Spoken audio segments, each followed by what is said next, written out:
अस्सलाम वालेकुम। मोहम्मद अज़हर सिद्दीक अपने प्रोग्राम के साथ हाज़िर खिदमत है। यौम आशूरा के दिन है, लेकिन आप तक अपडेट रहना बड़ी ज़रूरी है। ये ता क़यामत तक ये दिन इसी तरह मनाया जाता रहना है और इसमें कोई कमी या कोताही इसी तरह बर्दाश्त नहीं होगी। दीन मुकम्मल ही फ़लसफ़ा हुसैन के बाद होता है, वरना दीन मुकम्मल नहीं नज़र आता। हाँ, आपको पता है जब उस वक़्त मौका था, मैदान करबला था, हुसैनियत क्या थी, यज़ीदियत क्या थी, वो एक प्रिंसिपल दे ले डाउन कर दी है और आज भी हम शायद वो हुसैनियत या वो यज़ीदियत नहीं, लेकिन पैरोकारों में हम अभी तक उन्हीं मामलात में उलझे हुए हैं। कोई मुश्किल देर नहीं है, दीन हुसैनियत है। इतने ज़्यादा बंदे लेकर, इतने ज़्यादा फ़तवा लेके भी क्या दीन पे गलबा आ गया? नहीं आया। तो आज भी अगर देख लें, आज भी हम वही कुछ देख रहे हैं। अब वही हालात हैं। लेकिन क्या इसका कोई मंतकी अंजाम देख पाएँगे? मुल्क किस डगर पे चल रहा है? अर्ली इलेक्शन हो रहे हैं या नहीं हो रहे? चलते हैं जनाब फेमस एंकर पर्सन हमारे दोस्त अली मुमताज़ की तरफ, वो आप तक बताएँगे उनका इस हवाले से क्या नुक्ता नज़र है? अज़हर सिद्दीक साहब, एक तो माज़रत चाहता हूँ, मैंने आपसे गुफ्तगू शुरू करने से पहले, बल्कि आपसे बढ़कर एहसन इकबाल साहब से माज़रत कि मैं चाय का कप पड़ा हुआ है, तो मैंने कहा एक घूंट चाय पी लूँ और फिर उसके बाद आपसे बात शुरू की जाए। तो एहसन इकबाल साहब के साथ इंतहाई माज़रत के साथ, तो यकीन मानिए पता नहीं क्यों आज मुझे एहसन इकबाल साहब बड़े याद आ रहे थे। मैं आज ही कराची से वापस लाहौर आया हूँ, तो दौरान परवाज़ मुझे मुख्तलिफ आपके ज़हन में थॉट्स आ रही होती हैं, उनमें से एक एहसन इकबाल साहब की भी थी। और एहसन इकबाल साहब की जब ज़हन में आई सारी सोच, तो उस वक़्त वो उनका वो आया जो मामला हुआ था वहाँ मोटरवे पे, भेरा पे, कि जहाँ पर लोगों ने उन्हें फिर मुख्तलिफ जुमले कहे और फिर उन्होंने इतनी उस पर नाराज़गी का इज़हार किया कि उनके वहाँ से जाने के बाद वहाँ पे डीपीओ भी आ गया, पुलिस की नफरियाँ पहुँच गईं, मोटरवे पुलिस हरकत में आ गई और कैमरे की फुटेज वहाँ से हासिल कर ली गई और उस फूड चेन की आउटलेट से। और फिर उसके बाद उन लोगों से माफ़ी मंगवाई गई, और माफ़ी भी ये नहीं कि फ़ोन पे वर्बली आप माफ़ी माँग लें, उन्होंने कहा जी जाकर माफ़ी माँगनी है। तो मैं ये सोच रहा था कि एहसन इकबाल साहब ये याद क्यों आ रहे थे, वो इस तरह से आ रहे थे कि मैं सोच रहा था कि अब पंजाब में गवर्नमेंट है पाकिस्तान तहरीक इंसाफ और पीएमएलक्यू की, वजीर आला है चौधरी परवेज इलाही साहब। तो अगर पंजाब के हदूद में कोई दोबारा इस तरह का, खुदा न खास्ता, क्योंकि अच्छी बात तो नहीं है, कोई वाकया पेश आता है, तो फिर एहसन इकबाल एंड कंपनी क्या करेंगे? पंजाब में तो उनकी हुकूमत नहीं है, विफाक की हद तक है, जिला इस्लामाबाद की हद तक, कि वहां पर अगर किसी के साथ कोई इस तरह का वाकया पेश आता है तो फौरी तौर पर जी 36 किलोमीटर 36 किलोमीटर 36 किलोमीटर का उनका सारा ये रेडियस है कि जिसमें वो हुकूमत कर रहे हैं। वहां पर उनके साथ कोई ऐसी कार्रवाई होगी तो फौरन इस्लामाबाद पुलिस को बुला लेंगे, एफआईए को एक्टिव कर लेंगे, और भी कोई इदारे होंगे तो उनको भी ठोंस लेंगे, बीच में आईबी को डाल देंगे। लेकिन पंजाब में बेबस नजर आते हैं, और ये जो बेबसी है, इसी में आपके पूछे गए सवाल का जवाब भी है कि इस बेबसी को कब तक वो सह सकेंगे, कब तक बर्दाश्त कर सकेंगे, कब तक इस बेबसी में 36 किलोमीटर की हुक्मरानी करते रहेंगे। मतलब देखे ना, जहां पर आप एक ख्वाब देख रहे थे कि जी सबसे आबादी के एतबार से सबसे बड़ा सूबा पंजाब, विफाक में हुकूमत हमारी ठाठ बाट, जब चाहें जहां चाहें जा सकते हैं, पुलिस हमारी जो है वो फिंगर टिप्स पर हैं सारे मामलात, और जैसा हुक्म हम हुक्म देंगे वैसे उस हुक्म की तामील होगी। लेकिन अब ये जो महदूद हुकूमत है, ये ज्यादा देर तक चल नहीं सकती है, क्योंकि इमरान खान साहब ने इन पर इतना प्रेशर पहले ही बिल्ड कर दिया हुआ है, और अब मजीद प्रेशर ये 13 अगस्त की रात को जो जलसा होने जा रहा है, इस जलसे में मजीद प्रेशर बिल्ड हो जाएगा, और खान साहब इलेक्शन कमीशन को और इस मखलूत हुकूमत को अल्टीमेटम दे देंगे कि आपके पास अगस्त तक का टाइम है, अगर असेंबली को तहलील ना किया गया और दूसरी तरफ चीफ इलेक्शन कमिश्नर ने और मेंबरान इलेक्शन कमीशन ने इस्तीफा ना दिया और बैठ के बाहमी मुशावरत के साथ नए चीफ इलेक्शन कमिश्नर और मेंबरान इलेक्शन कमीशन का फैसला ना हुआ, तो फिर अब की बार लॉन्ग मार्च होगा। और ये लॉन्ग मार्च सादा लॉन्ग मार्च नहीं है, ये उस तरह का मजलूमियत वाला लॉन्ग मार्च नहीं होगा, ये होगा धड़ल्ले वाला लॉन्ग मार्च। और इससे अज़हर सिद्दीक साहब यूं भी अंदाजा लगाया जा सकता है कि आज भी फवाद चौधरी साहब ने एक प्रेस कॉन्फ्रेंस की है, वैसे उनकी इतलात ही आ रही हैं, आप तक भी इतलात पहुंची होंगी, आपके पास अंदर की सारी खबरें होती हैं माशाल्लाह, पिछले दिनों में मैं देख रहा था कि खैबर से लेके कराची तक, कराची की भी खबरें आपके पास मौजूद हैं, तो ये भी आपको बहुत अच्छी तरह से मालूम होगा कि फवाद चौधरी साहब को ऐन मुमकिन है कि महकमा दाखिला पंजाब दिया जा रहा है, और अगर ऐसा फवाद ही चौधरी साहब महकमा ऐसा ही दाखिला पंजाब संभाल लेंगे तो फिर आप देखें कि क्या होगा, फिर तो होगा दमादम मस्त कलंदर। और ये सिर्फ एक सियासी नारे के तौर पे दमादम मस्त कलंदर नहीं होगा, ये अमलन हमें नजर आ रहा होगा कि यही कुछ होना है। और बिल्कुल एक बोतल में बंद होके रह जाएंगे। जब बोतल में बंद होके रह जाएंगे और घुटन होगी, तो फिर उसके बाद भले वेंटिलेटर का भी इस्तेमाल कर लें, सर्वाइवल होना बड़ा मुश्किल हो जाएगा।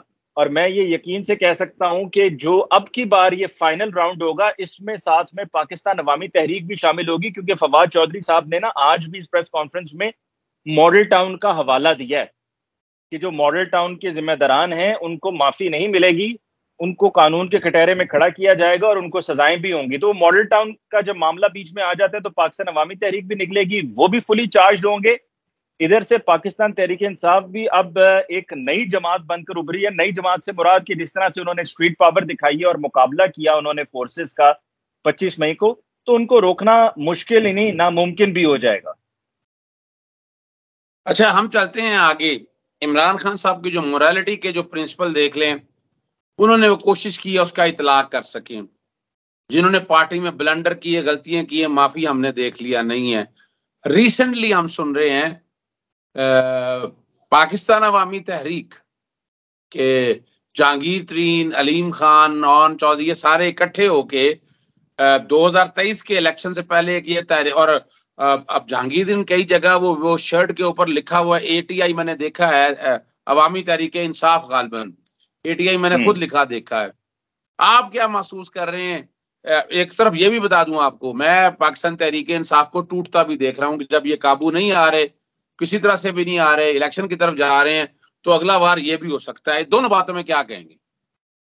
एक तो ये कि ये एटीआई है ना, ये तो मेरी नजर में बनता है अंजुमन तलबा इस्लाम।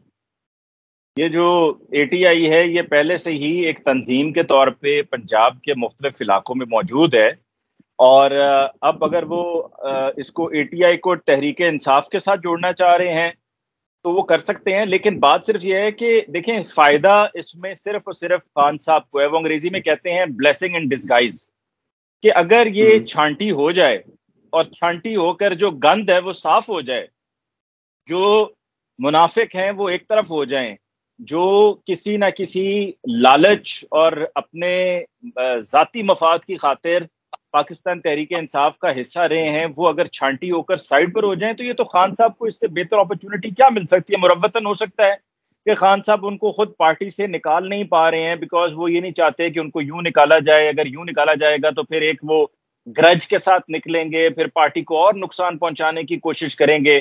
तो अब अगर इसी तरह से खुद ही जा रहे हैं तो उनको जाने दिया जाए। ये बिल्कुल ऐसा ही है कि किसी के पास किसी इदारे में कोई काम करता है, वो चाहता है कि वो चला जाए, खुद वो निकालना भी नहीं चाहता पर वो चाहता है कि वो चला जाए। तो अगर वो खुद जाएगा तो खान साहब को इससे फायदा ही होगा, विन विन सिचुएशन होगी।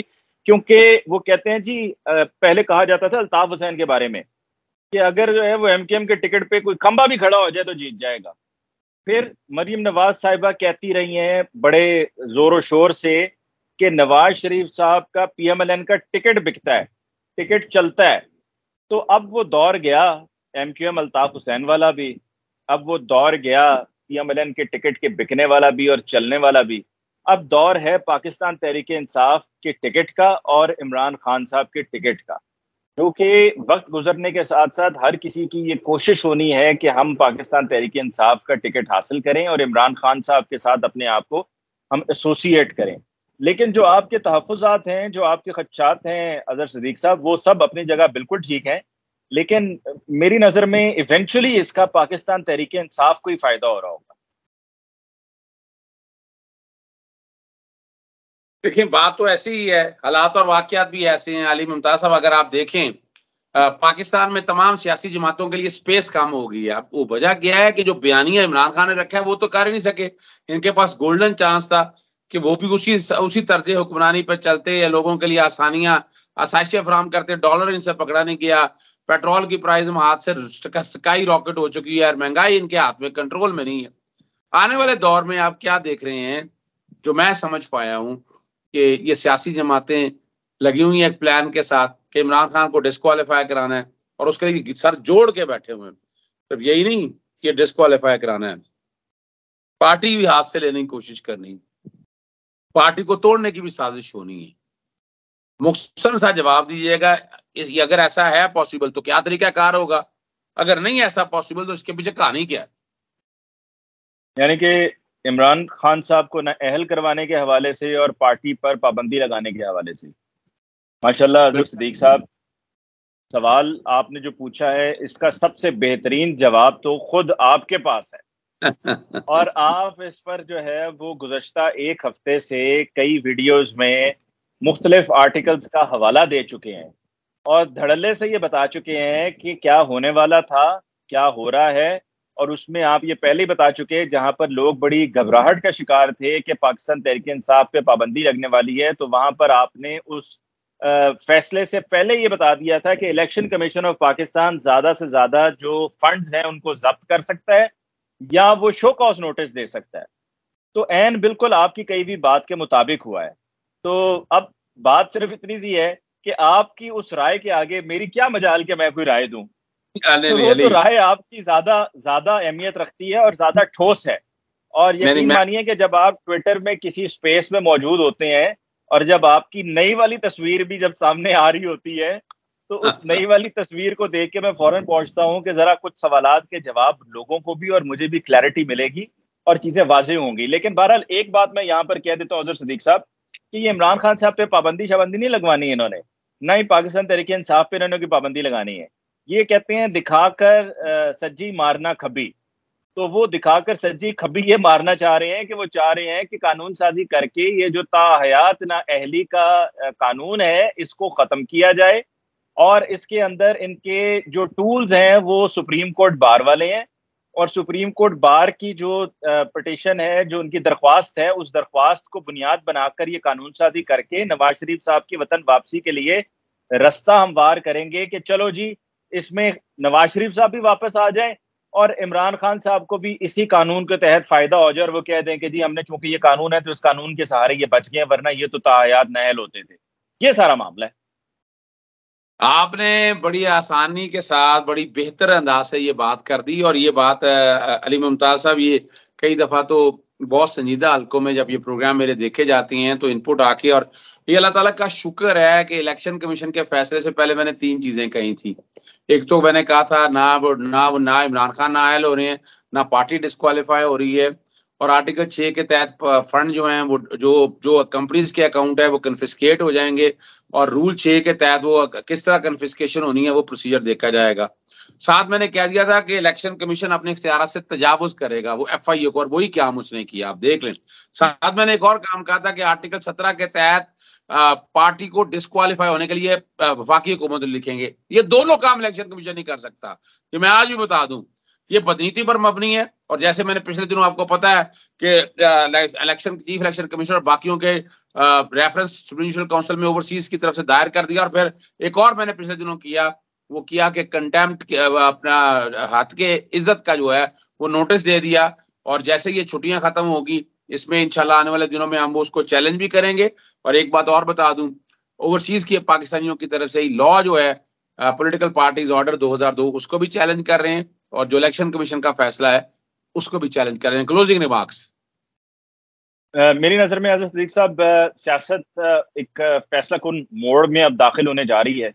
सिर्फ 2 दिन इंतजार, सिर्फ 2 दिन की ये बीच में ब्रेक है 9 मुहर्रम हराम की, 10 मुहर्रम हराम की, और इन 2 दिनों की के एहतराम में सियासत पर एक ब्रेक लगेगी। लेकिन फिर उसके बाद जो तूफान हमें सियासत में देखने को मिलेगा, जो हमें अवाम का समंदर देखने को मिलेगा, मेरी तो ये राय है और मुझे ये नजर आ रहा है कि वो सब कुछ साथ बहाकर ले जाएगा।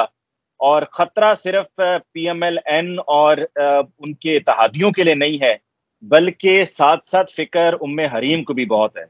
तो अब इन दोनों को जो है वो अपने लिए कोई हिफाजती शील्ड तैयार करनी पड़ेगी, वरना मुकाबला बहुत मुश्किल है। बहुत शुक्रिया जी, इजाजत चाहते हैं। अस्सलाम वालेकुम, अल्लाह हाफिज, पाकिस्तान जिंदाबाद।